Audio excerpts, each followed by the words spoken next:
নৃশংস কবি। একটি তরুণীর বুক তোমাকে হানা দিয়ে বেড়ায়। তিক্ত কবি। জীবন ফেনিয়ে ওঠে আর জীবন পড়তে থাকে।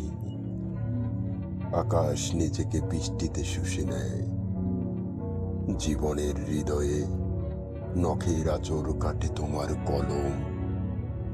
অরণ্য, বনানী, তোমার চোখ দিয়ে প্রাণবন্ত অজস্র ছেঁড়া পালকের ওপরে ঝড় দিয়ে বাঁধা চুলে গভীর চাপেন ঘোড়ায় কুকুরের ওপরে। চোখ থেকে ধোঁয়া বেরোয়, জীব নড়তে থাকে আমাদের সংবেদনে স্বর্গ উথাল পাথাল ঘটায়। মায়ের নীল দুধের মতন নারীরা ভিনিগারের কর্কশ হৃদয়। তোমাদের মুখ গহ্বর থেকে আমি ঝুলে থাকি। আমার টাকা কড়ি নেই, আমার টাকা কড়ি নেই, কিন্তু আমি আতো না আতো। আর আমি ধনী হতে পারি ব্যাপকভাবে, আর এক্ষুনি ধনী হতে পারি যদি আমি তার জন্য প্রয়াস করতাম। সমস্যা হলো আমি চিরকাল টাকা কড়িকে, ধন দৌলতকে, বৈভবকে ঘৃণা করেছি।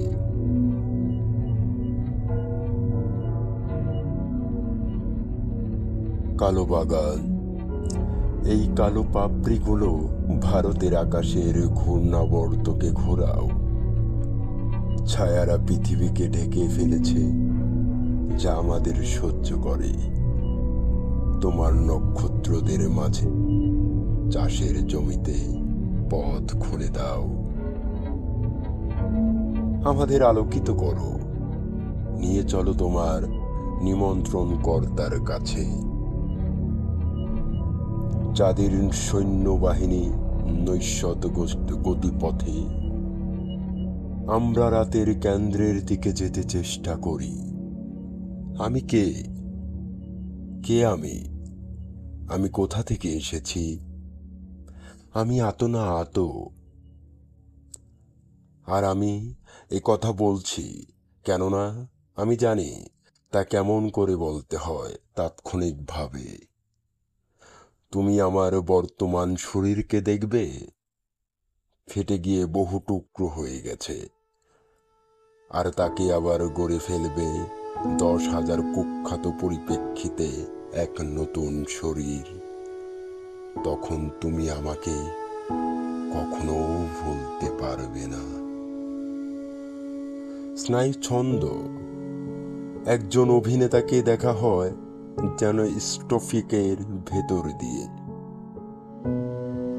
মঞ্চের উপরে অনুপ্রেরণা। সাহিত্যকে বেশি প্রবেশ করতে দেয়া উচিত নয়। আমি আত্মার ঘড়ি ধরে কাজ করা ছাড়া আর কোনো কাজই চেষ্টা করিনি। আমি কেবল নিষ্ফল সমন্বয়ের যন্ত্রকে লিপিন্তর করেছি। আমি একজন সম্পূর্ণ রসাতল। যারা ভেবেছিল আমি সমগ্র যন্ত্রণার যোগ্য এক সুন্দর যন্ত্রণা, এক ঘন আর মাংসল পীড়া, এমন এক পীড়া যা বিভিন্ন বস্তুর মিশ্রণ। বুদবুদ ভরা একটি নিষ্কৃষিত ক্ষমতা, ঝুলিয়ে রাখা বিন্দু নয়, আর তবু অস্থির উপড়ে তোলা স্পন্দনের সাহায্যে যা আমার ক্ষমতা আর রসাতলতাকে দ্বন্দ্ব থেকে আসে শেষতমের উৎসার দেয়। ক্ষমতার তেজের দ্বন্দ্বের মাপ বেশি, আর কোনো কিছু বাকি থাকে না বিশাল রসাতলগুলো ছাড়া। স্থবিরতা, শীতলতা, সংক্ষেপে যারা আমাকে অত্যাধিক জীবনের অধিকারী মনে করেছিল, আত্মপতনের আগে আমার সম্পর্ককে ভেবেছিল সম্পর্কে, যারা মনে করেছিল আমি যন্ত্রণাদায়ক, আওয়াজেও হাতে নির্যাতিত। আমি এক হিংস্র অন্ধকারে লড়াই করেছি, তারা সবাই মানুষের ছায়ায় হারিয়ে গেছে। ঘুমের ঘোরে আমার পুরো পায়ে স্নায়ুগুলো প্রসারিত হয়েছে। ঘুম এসেছে বিশ্বাসের বদল থেকে, চাপ কমেছে। অসম্ভবস্থা আমার পায়ের আঙুলে জুতো পরা পা ফেলেছে। মনে রাখা দরকার যে সমগ্র বুদ্ধিমত্তা কেবল এক বিশাল অনিশ্চিত ঘটনা, আর যে কেউ তা খুঁয়ে ফেলতে পারে।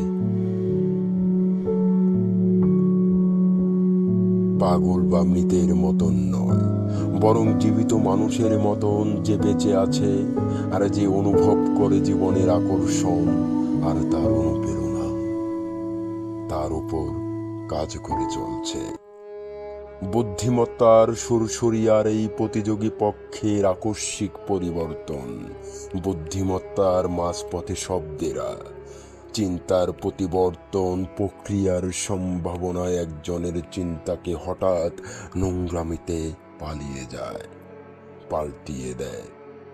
এই সংলাপটি চিন্তার অন্তর্গত, ভেতরে ঢুকিয়ে নেয়া সবকিছু ভেঙে ফেলা, আর হঠাৎ আগ্নেয়গিরিতে এই পাতলা জলের স্রোত, মনের শুরু, আস্তে আস্তে পতন। আরেকবার নিজেকে ভয়ঙ্কর অভিঘাতে মুখোমুখি আবিষ্কার করা, অবাস্তবের দ্বারা নিরসিত নিজের একটা কোণে বাস্তব জগতের কয়েকটা টুকরো টাকরা।